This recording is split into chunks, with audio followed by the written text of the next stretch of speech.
Radio Mélodie. Aujourd'hui, nous sommes le 16 mai et demain, 17 mai, est élue Journée mondiale de l'hypertension. On va en parler aujourd'hui avec toi dans ta chronique. Alors, 1 milliard de personnes souffrent d'hypertension dans le monde.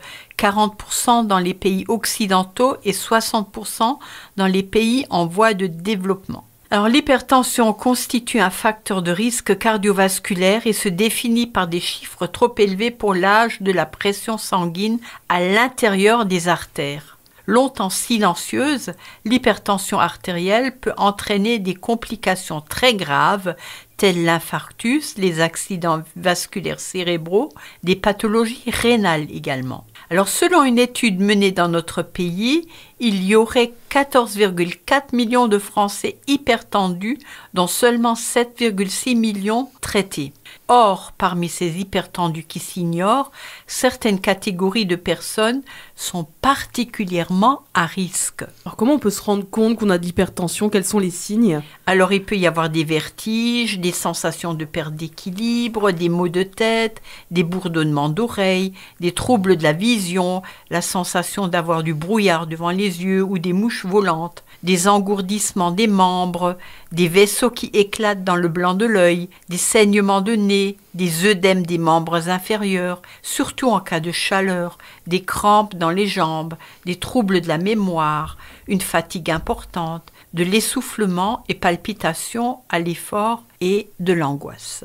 Après 40 ans, il serait prudent de demander à votre médecin traitant un bilan clinique et biologique complet, de faire prendre sa tension à chaque visite médicale, ce qui est loin d'être le cas entre nous, afin d'évaluer les risques cardiovasculaires. Et au niveau psycho, on peut comparer une personne hypertendue à une cocotte minute.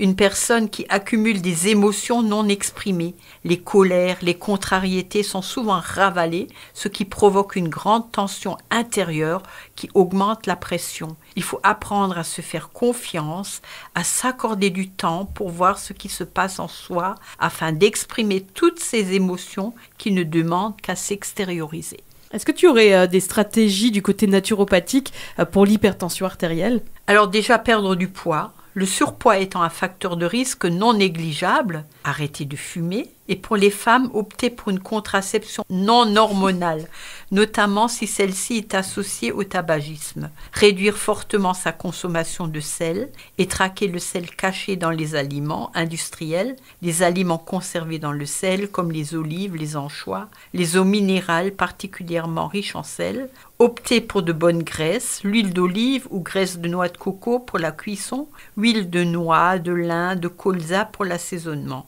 Éviter trop de fromage et de charcuterie, les aliments fumés aussi, réduire sa consommation de viande rouge, privilégier la volaille, le poisson, les légumes, les légumineuses, les céréales et les fruits. L'idéal serait d'instaurer un dîner végétarien, par exemple une grosse salade composée ou une soupe aux légumes pour le soir. Et 1 à 2 fois par semaine, le dîner pourrait faire l'objet d'une monodiète aux fruits de saison. Les fraises, les cerises, le raisin, l'ananas est particulièrement recommandé aussi en cas d'hypertension.